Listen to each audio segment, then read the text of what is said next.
Example 5. What is the period of the function f of t equals sine of pi divided by 6t? Using the relationship above, the stretch compression factor is b equals pi divided by 6, so the period will be p equals 2 pi divided by b equals 2 pi divided by pi divided by 6 equals 2 pi multiplied by 6 divided by pi equals 12. While it is common to compose sine or cosine with functions involving time, the composition can be done so that the input represents any reasonable quantity. Example 6.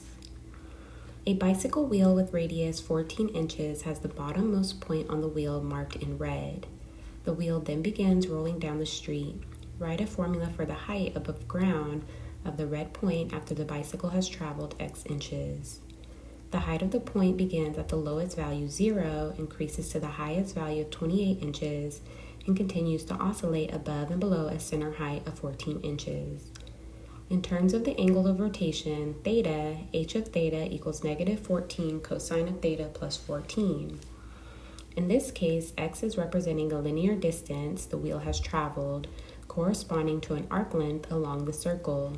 Since arc length and angle can be related by s equals r of theta, in this case we can write x equals 14 theta, which allows us to express the angle in terms of x. Theta of x equals x divided by 14.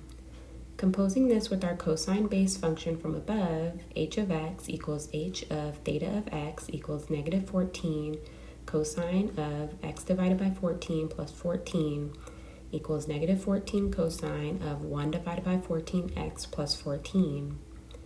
The period of this function would be p equals 2 pi divided by b equals 2 pi divided by 1/14 equals 2 pi multiplied by 14 equals 28 pi, the circumference of the circle. This makes sense. The wheel completes one full revolution after the bicycle has traveled a distance equivalent to the circumference of the wheel. Example 7. Determine the midline, amplitude, and period of the function f of t equals 3 sine of 2t plus 1. The amplitude is 3. The period is p equals 2 pi divided by b equals 2 pi divided by 2 equals pi. The midline is at y equals 1. Amplitude, midline, and period, when combined with vertical flips, allow us to write equations for a variety of sinusoidal situations. Example 8. Find a formula for the sinusoidal function graphed here. The graph oscillates from a low of negative 1 to a high of 3, putting the midline at y equals 1 halfway between. The amplitude will be 2, the distance from the midline to the highest value or lowest value of the graph. The period of the graph is 8. We can measure this from the first peak at x equals negative 2 to the second at x equals 6. Since the period is 8, the stretch compression factor we will use will be b equals 2 pi divided by b equals 2 pi divided by 8 equals pi divided by 4. At x equals 0, the graph is at the midline value, which tells us the graph can most easily be represented as a sine function.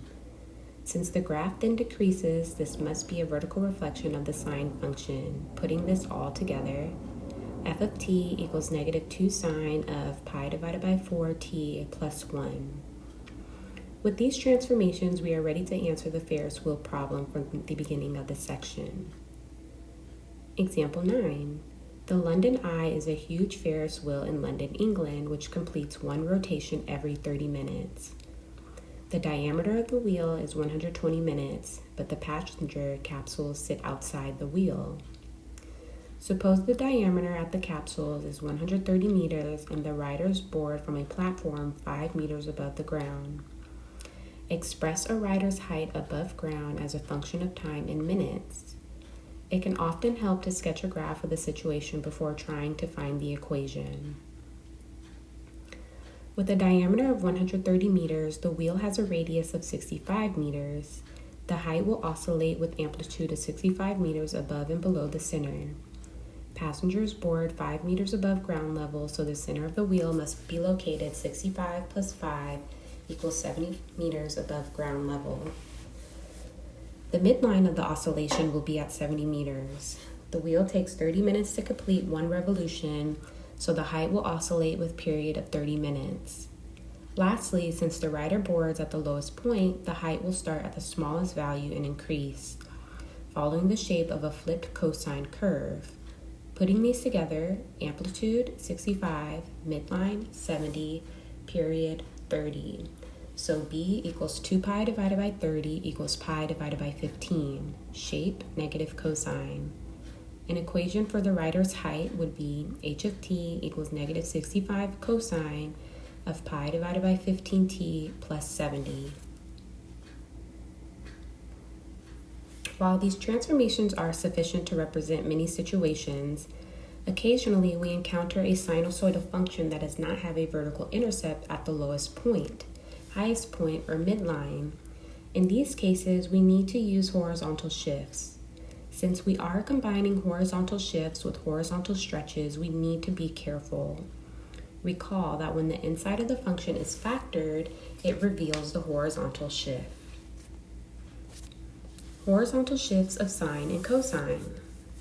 Given an equation in the form f of t equals a sine of b of t minus h plus k, or f of t equals a cosine of b of t minus h plus k, h is the horizontal shift of the function. Example 10. Sketch a graph of f of t equals 3 sine of pi divided by 4t minus pi divided by 4. To reveal the horizontal shift, we first need to factor inside the function. F of t equals 3 sine of pi divided by 4 multiplied by t minus 1. This graph will have the shape of a sine function starting at the midline and increasing with an amplitude of 3. The period of the graph will be p equals 2 pi divided by b equals 2 pi divided by 4 equals 2 pi multiplied by 4 divided by pi equals 8. Finally, the graph will be shifted to the right by 1. In some physics and mathematics books, you will hear the horizontal shift referred to as phase shift. In other physics and mathematics books, they would say the phase shift of the equation is pi divided by 4, the value in the unfactored form. Because of this ambiguity, we will not use the term phase shift any further and will only talk about the horizontal shift. Example 11. Find a formula for the function graphed here. With the highest value at 1 and lowest value at negative 5, the midline will be halfway between at negative 2. The distance from the midline to the highest or lowest value gives an amplitude of 3. The period of the graph is 6, which can be measured from the peak at x equals 1 to the next peak at x equals 7, or from the distance between the lowest points.